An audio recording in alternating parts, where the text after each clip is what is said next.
testing my application called Baybai using the success criteria that my client has set and the test plan. The first success criteria is that user programs will be kept independently using an encrypted login or registration system. So, following the test plan, let's first try the registration and the login system with both invalid and valid inputs. Let's try first registering with blank entries, and as you can see, it shows us the error message. And then we can also try testing the registration system with invalid data, for example, an existing account. I have previously registered this, and as you can see, it says that username already exists. We can also try to come up with a new username, but let's say we don't meet the password character count requirements,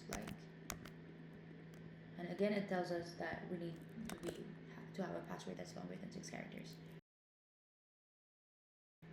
And as you can see, the registration system works.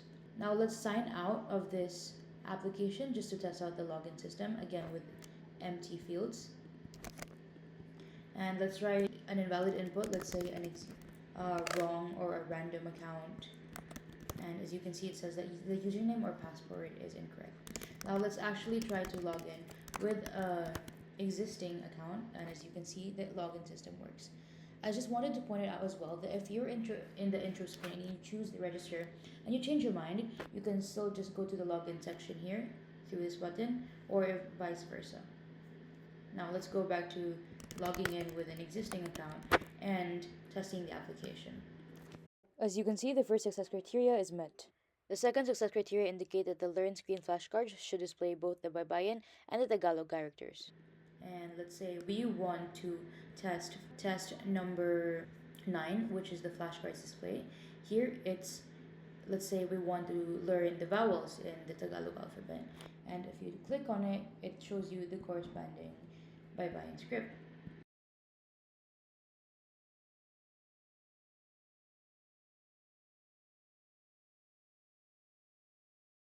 Okay, so as you can see, the flashcards display in the learning mode or the learn screen totally works, and we thus meet success criteria number 2. Number 3 is that the app allows the user to transcribe Tagalog words to Baybayin script. Now you may wonder, how accurate is this transcription algorithm truly? Now let's first test it with the Baybayin basic characters or letters. Based on the alphabet on the right, the transcripted characters of the application are correct. Now let's actually try to test it out on words. And I found these set of random words with their corresponding Baybayin transcription. Here you can see that the transcription of the application of the words given are fully accurate. I've also scrolled rapidly and chose a random word, and just to show you that it actually truly works. So the transcription algorithm is fully functional. The Tagalog or Baybayin alphabet also doesn't have all the Latin English letters like Z.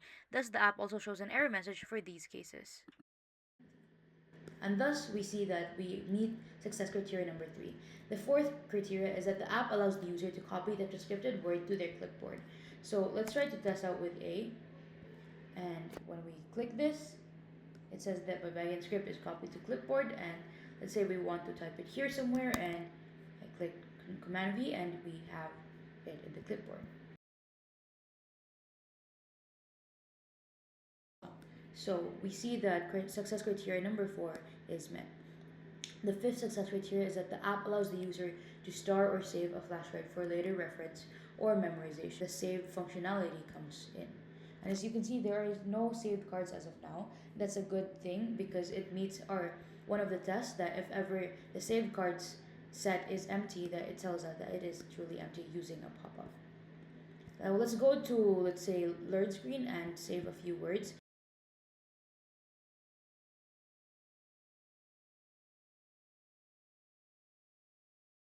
Into the saved screen, we have the Now we can see that the save functionality or success criteria number 5 is met. The last success criteria is that the app contains an online forum that allows users to add posts and interact with other users who want to learn Baybayin. Now as you can see, we can see through the posts by other users, and we can even create our own post. For example, let's say we have this, and if we want to cancel, we can say no or actually cancel, and it leads us back. Now let's actually try creating a post.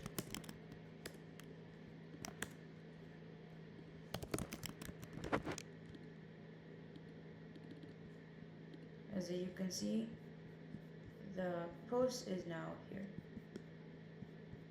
Now, an online forum needs to be online. So what if the user is offline? Let's try to turn off our Wi-Fi and see what happens. As you can see, it says that there's a network error and we need to connect to a network, and it will lead us back to the home screen. And that's it. We have met all success criteria for this project. In mind. First, file organization. I organize the images, fonts, and code files separately. So, for example, here we have the fonts, the images, and the other code files here. This makes it easier for the developers to look through the assets used in the code and help them navigate through the files, reducing their time resource, trying to comprehend the overall code structure or project. And throughout the whole code, I also used comments, and this will help future developers to see which lines of code does which. So, for example, here it says the upper bar, so this means that this is the upper bar of the graphics interface, and this contains the contents, and this kind of comment scheme is actually applied throughout the whole code, both in KV and Python.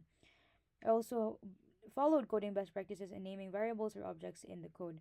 This includes using underscores, capitalization, and naming the variables or objects for their purpose. So, for example, I named the class sign up screen because this handles the logic for the sign up screen or when the user is trying to sign up. And this kind of scheme is actually followed throughout the code. That's it for my presentation. Thank you.